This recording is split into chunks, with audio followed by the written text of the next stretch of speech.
Una prueba. Simulacro. ¿Cómo Sí, un fue hoy? simulacro. ¿Estuvo bien, Diana?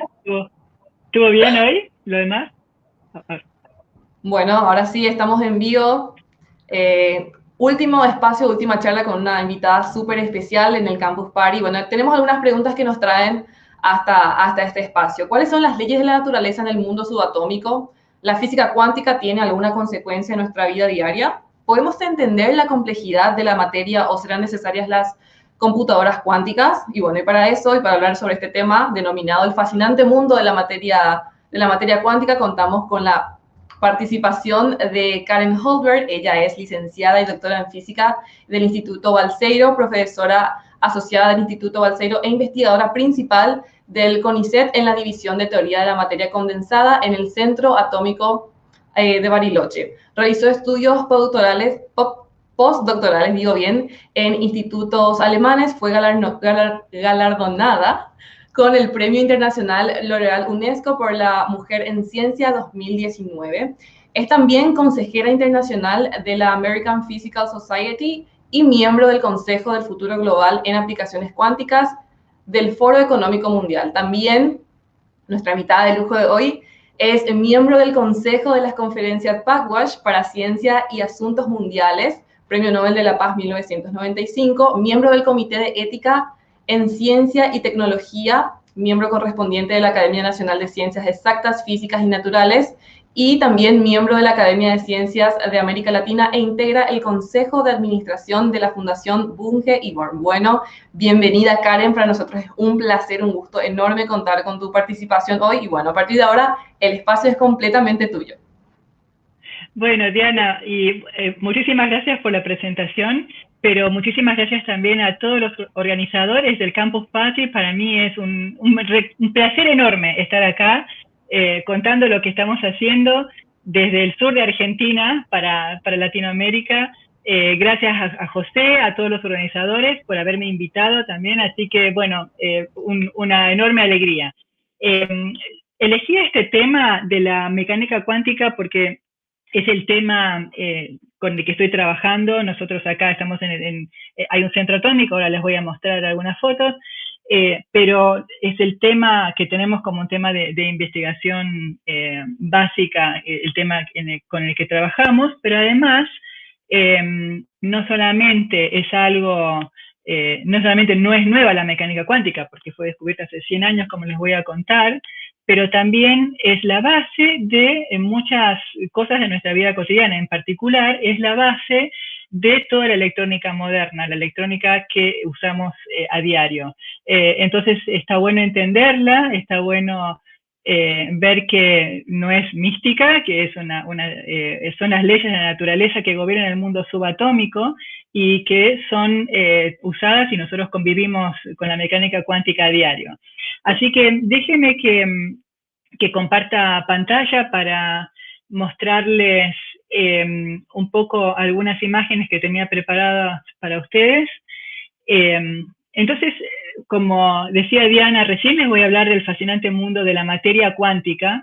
Esta es una foto aérea de la zona donde vivimos, que es el sur de Argentina, en Bariloche. Como verán, tiene un lago muy grande, es muy bonito, tiene montañas y nieve, y hay un centro de esquí que es el más grande de Latinoamérica, así que están todos invitados a venir a visitarnos. Acá estamos localizados geográficamente. Acá está Sudamérica, Argentina está en verde, en la parte sur de Argentina está la Patagonia y nosotros estamos inmersos en la Patagonia. La ciudad se llama Bariloche. Acá también otra foto del volcán, el Monte Tronador, y estamos muy cerca del límite con Chile.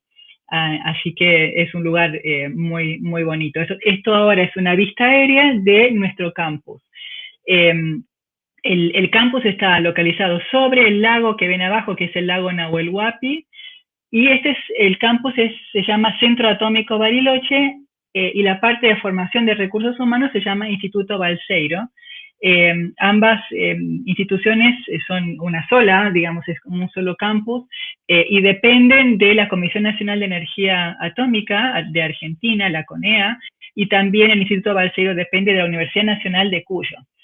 Así que en este campus nosotros tenemos, como ven, bueno, parte de esos edificios son laboratorios, hay muchas áreas de investigación en física, en ingeniería nuclear, en telecomunicaciones, en física médica. Hay laboratorios y hay grupos teóricos, y también están, por supuesto, las aulas, la biblioteca, etcétera. Así que es un lugar muy interesante para visitar. También en Bariloche tenemos otras instituciones que no voy a mostrar acá, pero solamente para comentarles, como INVAP, que es Investigaciones Aplicadas, que es una de las empresas que genera tecnología en Argentina, y es una de las empresas que fue como un spin-off de lo que era el Centro Atómico y el Instituto Balseiro, y que produce, exporta reactores nucleares de investigación, instrumentos y elementos de equipos para física médica, medicina nuclear, radares y satélites también. En el Instituto Balseiro hay 4 carreras. Yo me formé acá, la licenciatura en física, pero también hay ingeniería nuclear, ingeniería en telecomunicaciones e ingeniería mecánica, y hay un sistema de becas muy especial. Tenemos alumnos latinoamericanos de diferentes países y, por supuesto, alumnos de Argentina, y todos los alumnos son becados para poder dedicarse 100% al estudio. Así que es un régimen bastante intensivo. Fue creado hace como 50 años, pero bueno, está dando buenos resultados, me parece. Bueno, para continuar, entonces, para comentarles lo que la charla va a consistir de lo siguiente, les quiero contar, así como presentó Diana recién, 3 preguntas importantes. Una es, ¿cuáles son las leyes de la naturaleza en el mundo subatómico? O sea, ¿qué es la mecánica cuántica? ¿Qué es la física cuántica? Dentro de esas leyes hay 4 que les voy a mencionar, que una es la dualidad onda-partícula, o sea que a veces podemos interpretar o medir la luz como una onda o como una partícula, y lo mismo con los electrones o con los protones, los átomos. Esa es la dualidad onda-partícula. Como segundo punto les quiero contar qué es el entrelazamiento, o el entanglement en inglés, que es una de las propiedades de la mecánica cuántica, que es que uno puede tener a 2 partículas, aunque estén separadas en el espacio, pero en un solo estado cuántico entre esas 2 partículas. Y esa es una de las propiedades que se puede medir, por supuesto, y que lleva a el principio conocido, el principio de indeterminación o el principio de incerteza, dicen algunos, de Heisenberg, que dice que no se puede medir una partícula subatómica simultánea, no se puede medir con igual precisión la posición y la velocidad, por ejemplo, de esa partícula. ¿Por qué? Porque uno tiene que interpretar que es una onda extendida en el espacio. Y finalmente eso lleva al efecto túnel, que es que las partículas, cuando inciden sobre un potencial o una pared, digamos, que no los deja seguir, no es que clásicamente no se seguirían moviendo esas partículas, pero sin embargo, por el efecto de la mecánica cuántica llamado efecto túnel, pueden tunelear, pueden pasar abajo de esa barrera con una cierta probabilidad y pueden aparecer del otro lado. Esta propiedad tiene algunas aplicaciones importantes, como les voy a comentar. Esas son las leyes. Ahora, la física cuántica, ¿dónde la vemos en nuestra vida cotidiana? ¿Es muy rara? ¿Solamente se ve a nivel de los átomos? ¿O es algo que con el que vivimos? O sea, ¿es útil para algo? ¿Lo vemos? ¿Convivimos con eso? Les voy a dar algunos ejemplos. Y tengo una sorpresa, si sale, vamos a ver, en este punto les voy a mostrar un pequeño experimento, a ver si podemos aprovechar la virtualidad para llegar con un experimento a todos, aunque estén lejos. Si tengo tiempo, les voy ahora a sumar un concepto más, que es un concepto importante, que es de fenómenos emergentes y complejidad. ¿Por qué quiero hablar de esto? Porque eso es muy importante para estudiar los materiales que estamos estudiando nosotros en el laboratorio, y también, por supuesto, para la biología molecular, y para un área muy grande de la ciencia, para la química, por supuesto. Y entonces, en base a esto, si puedo definirles lo que es el fenómeno emergente y la complejidad, quiero plantearles a ustedes cómo podemos hacer nosotros para poder estudiar esta complejidad, porque son fenómenos que son exponenciales, que son exponencialmente difíciles, porque si uno va calculando, como les voy a mostrar, va agregando más y más grados de libertad o más información al sistema, la cantidad de estados o de información que uno tiene que manejar crece exponencialmente y eso no se puede calcular con ninguna computadora clásica hoy en día. Entonces, la pregunta es, ¿y para conectar con la cuántica, sí serán necesarias las computadoras cuánticas? La respuesta es sí. ¿Y cómo nos van a ayudar las computadoras cuánticas para entender la naturaleza y para desarrollar un montón de aplicaciones, como van a ver? Muy brevemente, no voy a explicar todo esto, pero la mecánica cuántica fue desarrollada hace más de 100 años por varias personas. En particular empezó con Max Planck, que está acá, el dibujo a la izquierda, con su explicación de lo que se llama la radiación de cuerpo negro, que no la voy a explicar ahora, pero él introdujo un concepto que es muy importante en base a unas mediciones que había de la iluminación de materiales incandescentes. Tuvo que explicar en un modelo en donde necesitaba explicar que había dentro en la generación de esa radiación electromagnética que salía de esos materiales, que se generaba en forma cuantizada, de ahí la palabra quantum, que significa discretizada, en pequeños paquetitos. Más fácil de entender es lo que hizo Einstein, que desarrolló la teoría unos años después, que pensó en lo que es el efecto fotoeléctrico. Y acá hay un dibujito, acá está Einstein joven, acá hay un dibujo de cómo es la idea del efecto fotoeléctrico. Tenemos, por ejemplo, un metal es un material, cobre, por ejemplo, que tiene electrones que se mueven. Por eso es un metal y por eso conduce la corriente eléctrica, porque los electrones que tienen carga negativa son los que se mueven cuando uno le pone un potencial. Si yo le tiro un fotón, dice acá, fíjense que viene una onda. Esa onda es una onda de luz. Entonces el experimento mostraba que si uno tiraba luz al sistema, eso pegaba una patada y sacaba electrones, y se salían los electrones. Entonces había una interacción de la luz con los electrones, y resulta que no salían los electrones con cualquier energía, sino que salían con ciertas energías que tenían que ver con la frecuencia de la luz que incidía en este material. Entonces, Einstein lo explicó, fotoeléctrico, porque es de una luz a un electrón, lo explicó diciendo que en realidad la energía de la luz que incidía se podía interpretar como en paquetitos con energía bien definida, o sea, no cualquier energía continua, sino energía bien definida, y la energía era proporcional a la frecuencia que traía esa luz. O sea, la luz tiene una cierta longitud de onda, ¿no es cierto? La longitud de onda, que la llamamos acá con lambda. La inversa de la longitud de onda es la frecuencia, con cuánto oscila esa onda de luz. Einstein dijo, bueno, la energía yo la puedo hacer proporcional a esa frecuencia que llamamos nu, acá la letra griega, y el coeficiente de proporcionalidad, que lo puso como h, lo llamó la constante de Planck. Esa ahora es una constante de naturaleza, es el coeficiente de proporcionalidad entre la energía de la luz con su frecuencia, o con la inversa de la longitud de onda, y esa constante de Planck, que llamamos h, tiene este valor, que es un valor con todas esas cifras. Fíjense que 6.626069 por 10 a la menos 34 kilogramos metro cuadrado por segundo. Eso se ha medido en varios experimentos con esa precisión, esa cantidad de cifras. Es una de las constantes mejor medidas en la naturaleza. Esa constante también hay otra forma de definirla, que es h barra, que es muy lindo como símbolo porque es divertido. H barra es la constante de Planck, h dividido a 2pi. Bueno, es otra constante, nada más porque es más fácil de usar. Ahora se usa la constante de Planck para definir el kilogramo patrón. ¿Se acuerdan que el kilogramo era la masa que tenía ese patrón de platino e iridio que está en París, etcétera, eso lo aprendimos en el colegio.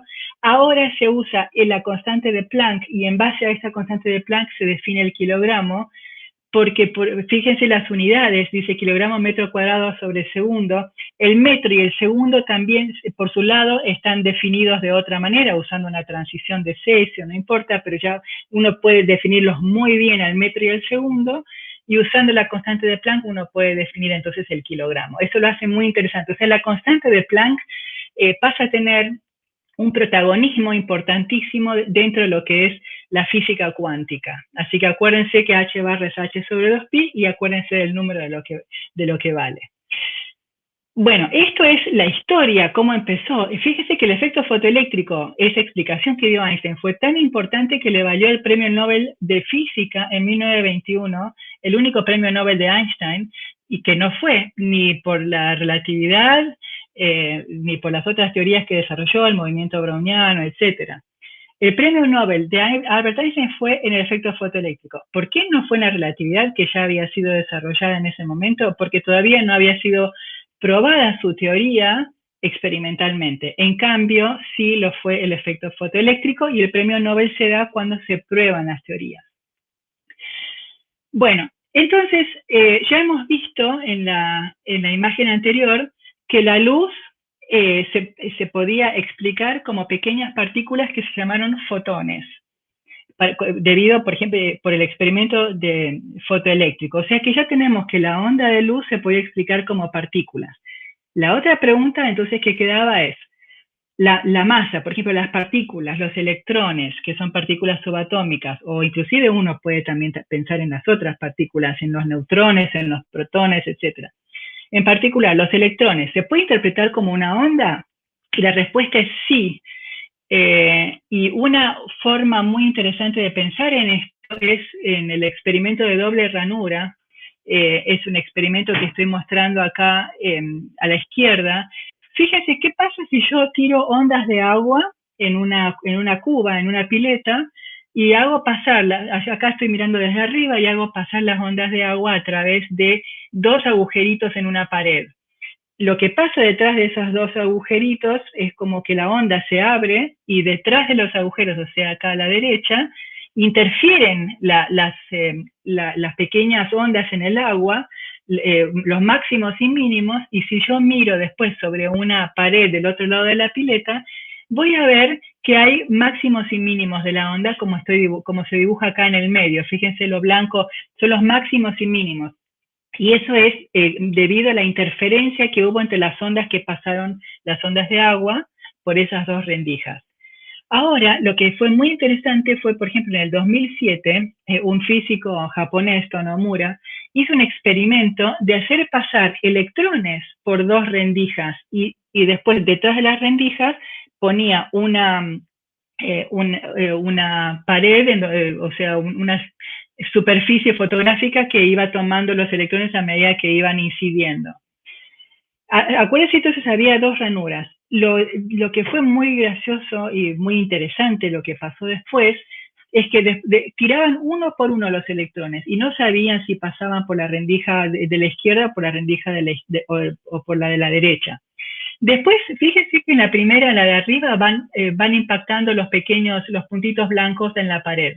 A medida que van impactando más y más, se va llenando de imágenes la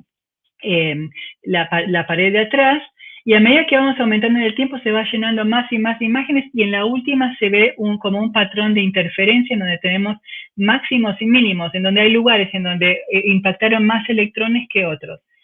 Este patrón de máximos y mínimos recuerda muchísimo al experimento de las ondas en el agua.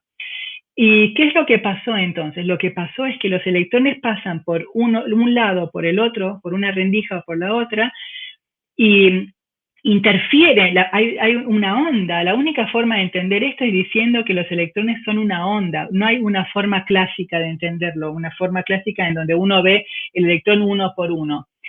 Solo se puede explicar este experimento con conceptos de la física cuántica diciendo que los electrones se comportan como una onda. El experimento, la parte interesante, el corolario interesante es que si yo tapo una de las rendijas y hago el mismo experimento con una sola rendija, no se ve el patrón de interferencia. Y eso entonces implica que necesariamente cuando yo mando un electrón por vez, se separa en una onda que pasa por las dos rendijas e interfieren detrás. Entonces, se pudo determinar entonces que el electrón es una onda y se pudo determinar su longitud de onda, lambda, que es aproximadamente un angstrom, o sea, una décima de nanómetro. Eso quiere decir que yo tengo que tomar 1 milímetro y lo tengo que dividir en 10 millones de pedacitos. Para la comparación, la longitud de onda de la luz visible anda por alrededor de los 400 nanómetros. Fíjense que son 1000 veces más larga la luz que el electrón. Por eso el electrón es tan útil cuando uno quiere hacer experimentos, usarlo como microscopio electrónico. Pero esa es otra historia. Entonces la mecánica cuántica, fíjense que ahora que entendemos que los electrones son ondas, eso nos ayudó a entender los distintos niveles energéticos y la estructura de los átomos. Ahora estamos mirando, por ejemplo, el átomo de hidrógeno. El hidrógeno tiene en el núcleo un solo protón, que es una carga positiva, es una partícula mucho más pesada que el electrón, y después tenemos un electrón orbitando. Eso es lo que nosotros aprendimos en el colegio. Entonces, el protón positivo en el núcleo y el electrón orbitando. Ahora, ese electrón no orbita como una partícula localizada, sino que hay una distribución de probabilidad de esa onda electrónica que acá se muestran distintas distribuciones dependiendo de la energía que tiene ese electrón. Cada una de estas distribuciones electrónicas tiene una energía determinada y fíjense que cómo varía la geometría de cada una de estos orbitales, y a medida que uno tiene energía cada vez más alta, o sea, yo voy bajando en esta tabla, fíjense, lo negro son nodos, es donde vale 0 la función de onda, donde está más claro es positivo. Entonces es muy bonito ver esto porque esto es cómo se distribuyen los electrones para los distintos niveles de energía que están cuantizados en el átomo de hidrógeno. Y así se puede entender todos los átomos de la tabla periódica, por supuesto. Vamos ahora al concepto de entrelazamiento. El entrelazamiento es otra de las propiedades que quería explicarles. Es un estado conjunto de dos o más partículas, por ejemplo. Entonces, acá les muestro un dibujo en donde acá dice Alice y Bob porque son los nombres que siempre se ponen cuando se habla de experimentos en computación cuántica o de entrelazamiento. Entonces, acá fíjense que lo que yo tengo acá, Alice tiene un electrón, el electrón uno le puede asociar una flechita que se llama el spin del electrón, y esa flecha puede estar para arriba o para abajo, y Bob tiene la otra flechita. Entonces, Alice y Bob tienen un estado que es un estado cuántico entre las dos flechitas, pero no sabemos en qué estado están. Si yo de repente Alice mira en qué estado está su flecha, supóngase que mide que está para arriba, automáticamente eso produce que la flecha de Bob esté para abajo, por ejemplo, porque estaban en ese estado. Alice puede hacer muchas mediciones y entonces en la medición siguiente mide para abajo, supóngase, y eso genera que el spin de Bob está para arriba. Eso se llama quenchear la función de onda, y eso es que cuando yo mido de todas las posibilidades donde está oscilando esa función de onda, yo solamente mido una cada vez que mido. Y esta es la base de la computación cuántica que vamos a ver un poquito después. ¿Por qué? Porque en la computación cuántica lo que nos permite tener son muchos de estos spines, por ejemplo. Hay muchas formas de computación cuántica, pero tenemos varios.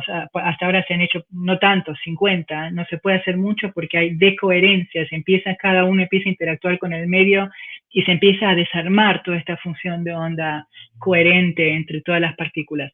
Pero imagínense entonces que yo tengo 50 de estas partículas y es como que cuánticamente hace un montón de cálculos a la vez, y eso por el entrelazamiento, y eso es mucho más, muchísimo más que lo que se puede hacer en computadoras clásicas, que sería dar vuelta uno por vez, y esto es exponencialmente difícil. En cambio, la computación cuántica se sobrepone a la dificultad exponencial al usar las propiedades del entrelazamiento para hacer un montón de cálculos simultáneamente. Entonces, la otra propiedad que quiero comentar es lo que ya conocemos y de muchas películas, que es el principio de incerteza o el principio de indeterminación. Y esto me gusta, el chiste del físico que llega al departamento de física de Heisenberg en Alemania, y en vez de mostrarle un mapa, dice, usted está acá, dice, usted está probablemente acá, y muestra la flechita. ¿Por qué? Porque lo que dice la ley, el principio de indeterminación de Heisenberg, es que delta X significa la precisión que tenemos en el espacio, ¿no? Cuánto error tenemos en la medición del espacio. Y delta P es cuánto error tenemos en la velocidad o el momento que dice acá. Lo que dice acá es que la indeterminación en el espacio por la indeterminación en la velocidad tiene que ser mayor o igual que nuestro amigo h barra sobre 2.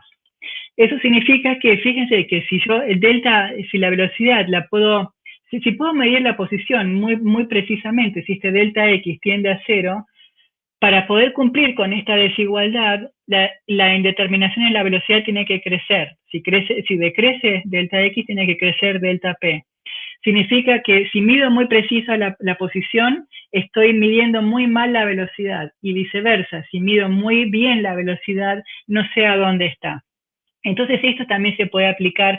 Se dice que el momento y el espacio son magnitudes duales, y lo mismo pasa entre la energía y el tiempo, que no está escrito acá, pero uno puede hacer lo mismo, delta E por delta P, mayor o igual que h barra sobre 2. O sea que si yo mido muy bien la energía de una partícula, no sé a qué tiempo estoy midiendo, y si mido el tiempo muy precisamente, no sé qué energía tiene. Eso entonces tiene como consecuencia el efecto túnel. El efecto túnel está dibujado acá con un dibujito. Esto es clásicamente, fíjense que viene una persona y ve una pared. Por supuesto, choca contra la pared y no puede pasar. En cambio, el efecto túnel es como que si esa personita o ese electrón incide sobre esa barrera, o puede ser un átomo o lo que sea, y hay una probabilidad de que pase. Y acá está a la derecha dibujado un poco mejor, está incidiendo un electrón sobre la pared, fíjese que viene su onda, ahora interpretemos al electrón como una onda, hay un decaimiento exponencial dentro de esta pared, o puede ser, como decía, cómo se va cómo se eyecta de un átomo, etcétera, pero sin embargo puede pasar. El efecto túnel es fundamental para nuestra vida. ¿Por qué? Porque eso permite, gracias al efecto túnel, nos llega energía del Sol, de las estrellas, en este proceso que se llama el proceso de fusión. No vamos a entrar en ese detalle, pero la energía del Sol no es una energía química, no es como un fuego que está quemando, sino que viene de energía nuclear, que proviene del proceso de fusión para hacerlo simple, de dos protones. En realidad es un átomo de deuterio y un átomo de tritio, no importa, pero son dos protones que se juntan, se fusionan y forman acá un átomo más complejo, que es el átomo de helio, que está formado por dos protones, pero también emite mucha energía. Entonces el producto de la fusión es que se forma el átomo de helio y mucha energía. Para llegar a fusionarse es tan fuerte la repulsión electrostática entre los dos protones, que no le alcanza la temperatura de millones de grados que tiene el Sol para unirlos, sino que necesitan unirse y pasar esa barrera de repulsión por efecto túnel, que la probabilidad es muy baja, pero se da, por supuesto, porque vemos el Sol, y por efecto túnel llegan a juntarse y llegan a formar un átomo que es el átomo de helio, y largar mucha energía en ese proceso. Hay muchos otros ejemplos de efecto túnel, por ejemplo, cómo mutan las moléculas de ADN, cómo funcionan los diodos, las luces de diodo que tenemos a diario también, y la computación cuántica usa mucho el efecto túnel, o sea que es algo que existe en nuestra vida diaria. Una de las aplicaciones más útiles para la investigación usando el efecto túnel es el microscopio de efecto túnel, que se llama STM, que es el Scanning Tunneling Microscope, y que está dibujado acá. O sea, tenemos el microscopio que tiene una puntita, y esa puntita uno la pone sobre la superficie a mirar. Si uno quiere ver, por ejemplo, la estructura, uno puede llegar a ver los átomos que forman los sólidos, por ejemplo, o un metal, con este tipo de experimento. En la punta, acá se ve agrandado, tengo un montón de átomos que están en la punta del microscopio y están separados por una cierta distancia muy corta de la superficie a medir. Fíjense que los electrones de la superficie de los átomos del microscopio van y vienen y saltan a la superficie que uno quiere medir por efecto túnel, justamente a través del vacío que está acá. Hay como un potencial que tienen que vencer. Y justamente esa transmisión se hace vía efecto túnel. Y bueno, eso se puede usar para ver las superficies. Y acá les muestro una imagen que me parece genial, porque acá estamos viendo, gracias a una medición con un microscopio de efecto túnel, las ondas de los electrones, o sea, las ondas cuánticas de los electrones en una superficie. Este es un experimento que hicieron en IBM hace muchos años, que se llama corrales cuánticos. ¿Qué hicieron? Sobre una superficie de cobre, ellos logran con un microscopio de efecto túnel, pero usado en el modo en que pueden empujar átomos de cobalto, que son estos grises, empujan átomo por átomo de cobalto. Imagínense que estamos viendo acá distancias que son del orden de también 1/1000.000 de milímetro, o sea, del orden del nanómetro. Entonces ponen a todos los átomos de cobalto formando acá como una piletita, y después usan ese mismo microscopio en modo de medición y hacen todo un escaneo en esa superficie, y miren lo que se formó adentro. Ven como ondas y ven máximos y mínimos, y esas ondas son la densidad de probabilidad de encontrar los electrones adentro de ese tamborcito que hicieron con los átomos de cobalto. O sea, ellos hacen como si fuese un perímetro, como si fuese un tambor, y adentro las ondas que vemos son los que se llaman modos normales de oscilación de esa superficie de tambor. Uno lo puede calcular exactamente igual que un tambor, y las ondas que se forman son las ondas, pero en este caso no son ondas de la tela, sino que son ondas de los electrones. Así que eso es fascinante, pero uno puede ver directamente las ondas en los materiales. Bueno, entonces, para no seguir tanto con la teoría, para terminar de ver, la pregunta es, entonces, ¿dónde vemos en la vida diaria los efectos de la física cuántica? Y acá les pongo algunos ejemplos, pero son muchos. A pesar de ser, como pongo acá, algo tan que parece extraño, tan antiintuitivo, la mecánica cuántica tiene muchas aplicaciones y está en todos lados. Acá hay muchos láseres de diferentes colores. El láser es justamente mecánica cuántica funcionando, porque en el láser, supóngase que tengo muchos átomos de rubidio. Los átomos, como les mostré en el átomo de hidrógeno, tienen niveles discretos de energía. Los electrones no están en cualquier nivel. Están en este nivel de energía, o en el siguiente, o en el siguiente. Entonces, puede haber electrones que están en un nivel que se llama excitado, un nivel de mucha energía, y salta de un nivel de energía a uno de menos energía, por conservación de energía, porque una de las cosas que se mantiene en la mecánica cuántica, por supuesto, es la conservación de energía. Si un electrón salta de un nivel de energía a un nivel más bajo, algo se tiene que llevar esa energía, y eso es un cuanto de luz.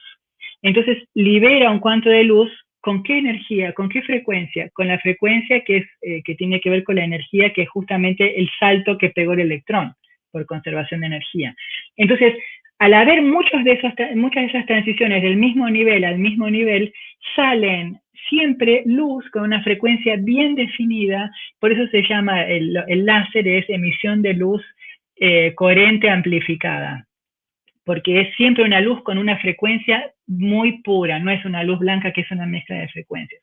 Y acá hay saltos de diferentes materiales, átomos, por eso tienen diferentes colores, porque los colores muestran diferentes longitudes de onda. Por ejemplo, el rojo tiene una longitud de onda más larga, longitud de onda más larga significa energía más baja, y energía más baja significa que fue un saltito más cercano. Acá tengo un azul, que significa longitud de onda más corta, frecuencia más alta, significa que saltó una brecha más grande. Bueno, aparte del láser, por supuesto, acá hay un circuito integrado. Los semiconductores que fueron descubiertos en el primer tercio del siglo pasado y después fueron evolucionando de los semiconductores a los transistores, y después eso dio lugar a los circuitos integrados. Eso es toda la base de funcionamiento de los circuitos integrados es cuántica, porque tiene que ver con los semiconductores y con transiciones electrónicas de niveles de un nivel al otro, dentro de esos materiales que principalmente silicio, germanio, arsenuro de galio, son algunos materiales que tienen lo que se llama un gap de energía, justamente que es lo que uno aprovecha para realizar este tipo de circuitos integrados. Así que toda la electrónica moderna está basada en propiedades cuánticas de los semiconductores. Y después también otras aplicaciones son, por ejemplo, bueno, hay sensores, sensores cuánticos. Una de las aplicaciones que usamos muy seguido es el resonador magnético. Cuando uno va a hacerse una resonancia de rodilla o algo, la resonancia magnética justamente a uno lo ponen adentro de un túnel, digamos, y en ese túnel en realidad lo que se produce es un campo magnético muy fuerte. No sé si se acuerdan que cuando yo tengo un alambre que es conductor y lo enrollo al alambre, hago como un solenoide, lo enrollo y le hago pasar una corriente a ese loop, esa corriente me genera un campo magnético que pasa por el medio. Entonces, corrientes eléctricas producen campos magnéticos. Así funciona también el resonador magnético.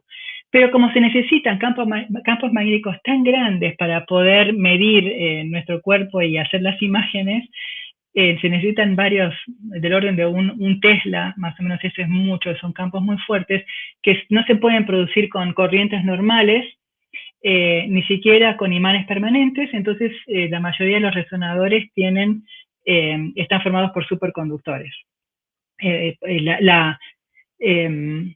¿Y qué es un superconductor? Todavía no lo expliqué, pero es un material que conduce la corriente eléctrica sin disminuir la energía. O sea, yo tengo un conductor que conduce la corriente eléctrica, los electrones van de un lado al otro.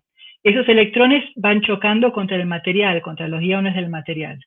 Y eso me produce calor. Por eso funciona la plancha, por ejemplo, porque yo le hago pasar los electrones que van chocando y van generando la energía de los choques. En cambio, si yo algunos materiales los enfrío muchísimo, si los enfrío mucho, entonces puedo generar que toda esa corriente no choque contra el material. Y ahora voy a preparar la sorpresa que tenía para darles. Toda esa corriente no choca contra el material y me genera, no me genera calor. Y por eso hay corrientes tan fuertes y se pueden producir buenos resonadores. Yo quería ver si puedo mostrarles el efecto de un superconductor.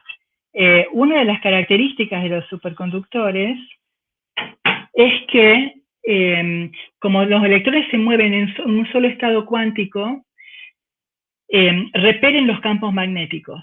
Entonces, acá hay una foto que ven una pastilla negra, que esa es la pastilla superconductora, que está a una temperatura muy baja, o sea, está en estado superconductor. Y arriba hay un imán que está levitando. Entonces, la levitación magnética es uno de las propiedades de superconductores. Cuando uno ve levitación, justamente ve el proceso de la superconductividad.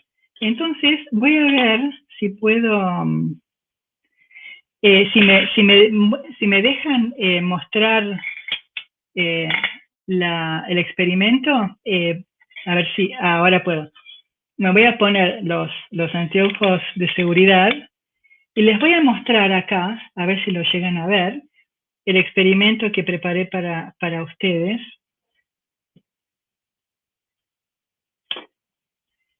Acá. A ver si... Bueno, si ustedes ven ahí, el imancito está sobre el superconductor y está flotando, pero flotando no es la palabra correcta, está levitando arriba del superconductor. ¿Lo ven? Ven que yo puedo, lo que pasa es que no es estable, pero es increíble porque, miren. Se me va. Miren. Lo toco y se me va. Le voy a poner un poquito más de nitrógeno líquido. ¿Qué estoy haciendo acá? Estoy enfriando el superconductor con nitrógeno líquido. Ese líquido que ven hirviendo ahí es nitrógeno que está en estado líquido. El nitrógeno o el aire, porque el aire es principalmente nitrógeno, se vuelve líquido a 77 Kelvin, o sea, más o menos menos 200 grados. O sea que, fíjense, lo que yo tengo ahí es un líquido a menos 200 grados, y eso me enfría la pastilla negra que está abajo. Esa pastilla negra a esa temperatura está en un estado superconductor. O sea que los electrones se están moviendo sin resistencia, no chocan contra el material. Es un material complejo, está formado por itrio, bario, cobre, oxígeno, y se llama superconductor de alta temperatura crítica. Y arriba, lo ven moverse, el imán, que genera su campo magnético. Ese campo magnético es rechazado por el superconductor, porque como tiene tanta susceptibilidad, o sea, se mueven muy fácilmente, y entonces se produce el fenómeno de levitación magnética. Este fenómeno es muy, fíjense cuán estable que está ahí, se está dando. Bueno, el fenómeno de levitación magnética es el que se usa, por ejemplo, para algunos trenes superconductores. De paso les muestro mi remera de H barra. Bueno, ya está la sorpresa, así que podemos volver a la presentación.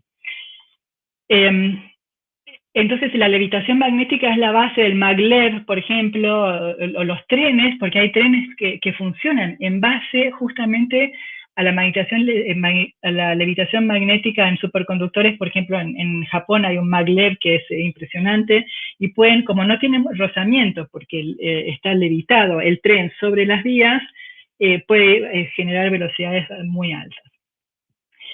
Bueno, entonces no me queda demasiado tiempo. En esta última parte les quiero comentar que otra de las aplicaciones, pero ya es un poco más a futuro, es el de la fabricación de computadoras cuánticas.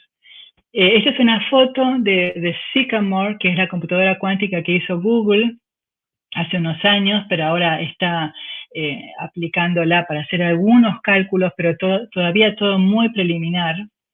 Esta computadora, fíjense qué hermosa que es, pero en realidad lo que tiene ahí adentro es algo muy pequeño, y está a temperaturas muy, muy bajas también, helio líquido todavía, porque necesitamos que no haya mucha temperatura para que se logre la coherencia cuántica entre los distintos estados.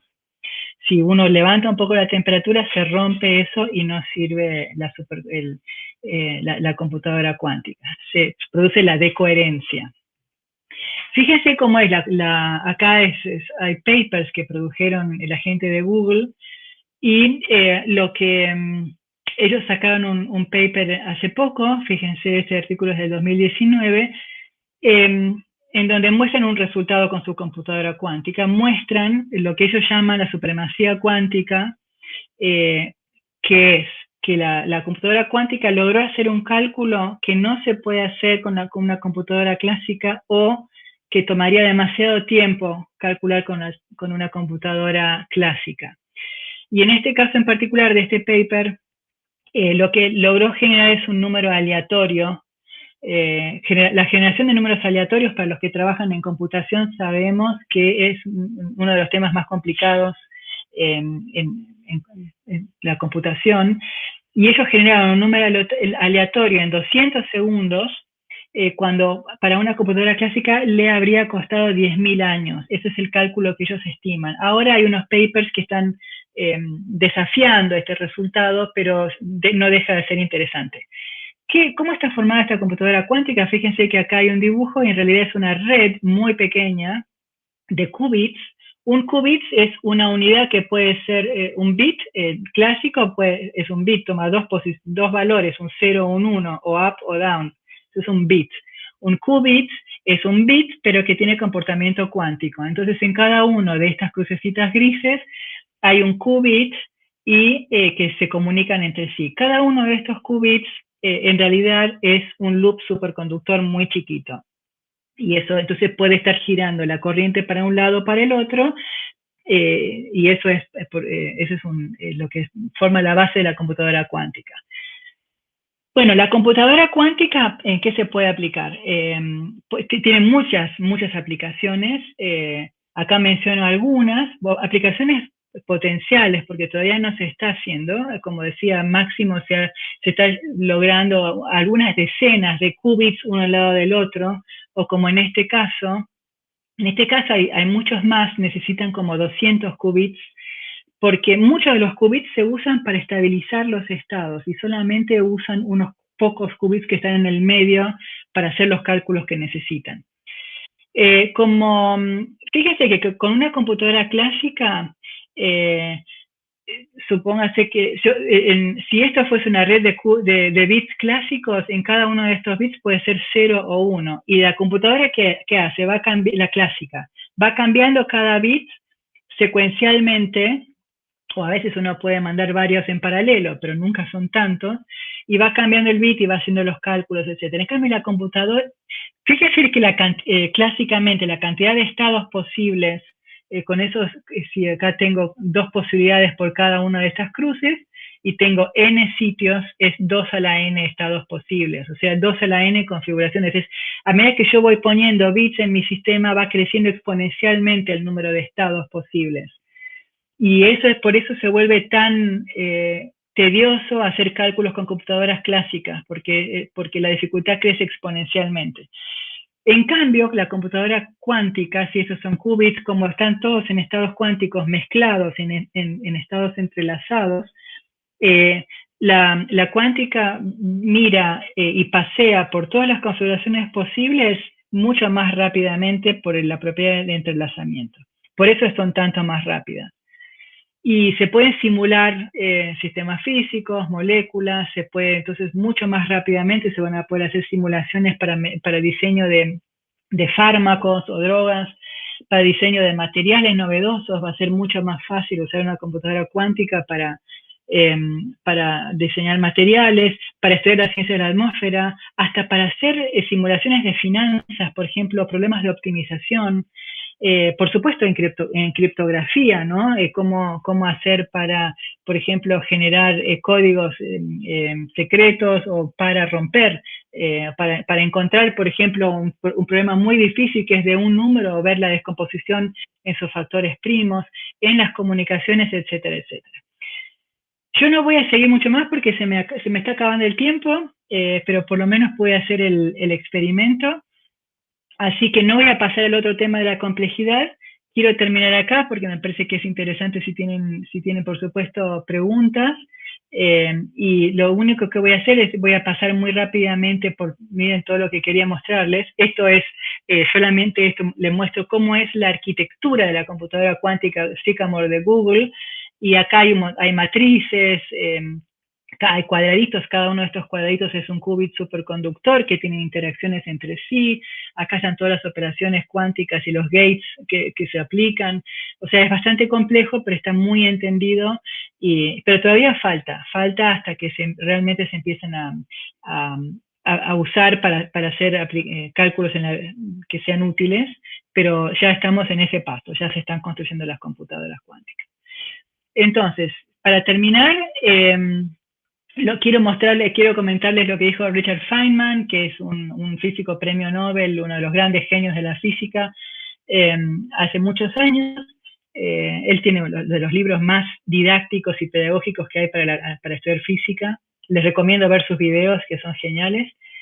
Y él dijo, ya fíjense, en 1982, dijo, si quieren simular la naturaleza, si queremos entenderla, mejor que lo hagan cuántico, que hagan una simulación cuántica. Dice, seguro que va a ser un problema copado, justamente porque no es para nada fácil. O sea, era una persona que era muy estimulante para hablar, para discutir, y le gustaba ese tipo de desafíos intelectuales. Así que bueno, los dejo con esta frase linda de Richard Feynman, y por supuesto, ¿por qué no brindemos por un brillante futuro cuántico? Este es un vino que había en una conferencia que tenía en la H Barra.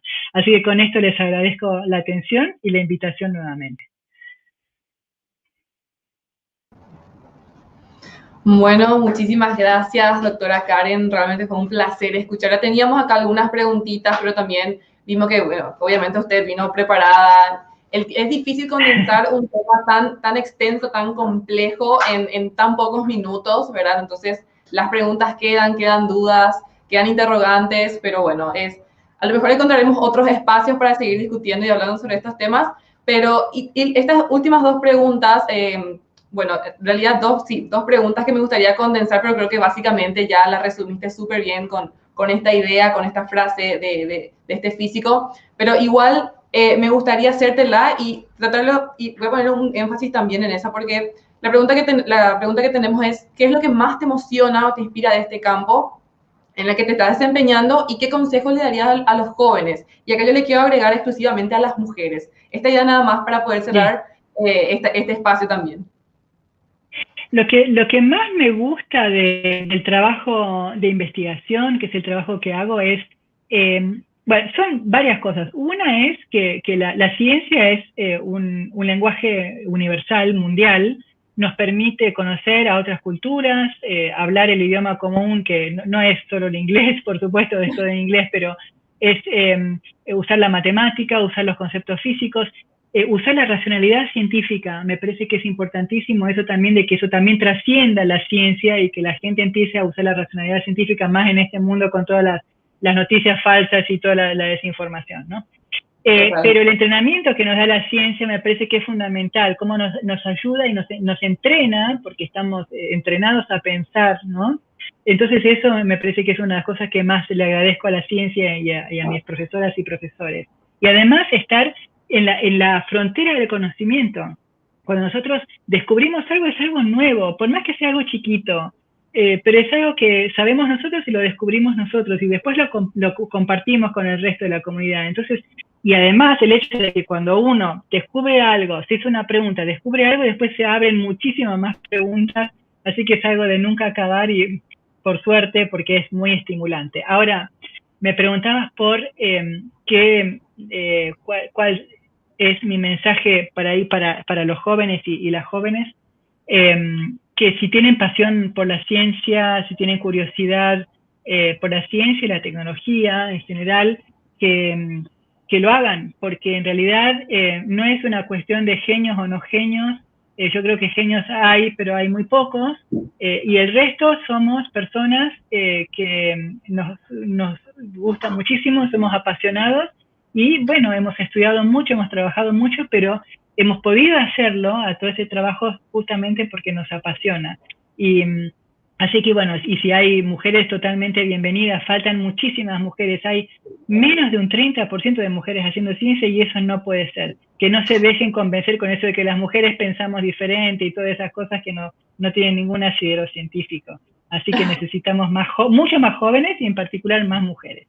Ay, sí, completamente de acuerdo. Bueno, muchísimas gracias nuevamente desde toda la organización del Campus Party. Estamos muy agradecidos. Gracias por brindarnos tu tiempo, doctora. Y bueno, y ojalá que en algún momento nos encontremos en una versión presencial y no una digital, porque bueno, la energía también es diferente, sentir la calidez de la gente. Bueno, muchísimas gracias nuevamente y éxitos en todos tus proyectos personales. Bueno, no, muchísimas gracias a todos los que están ahí, que no los veo lamentablemente.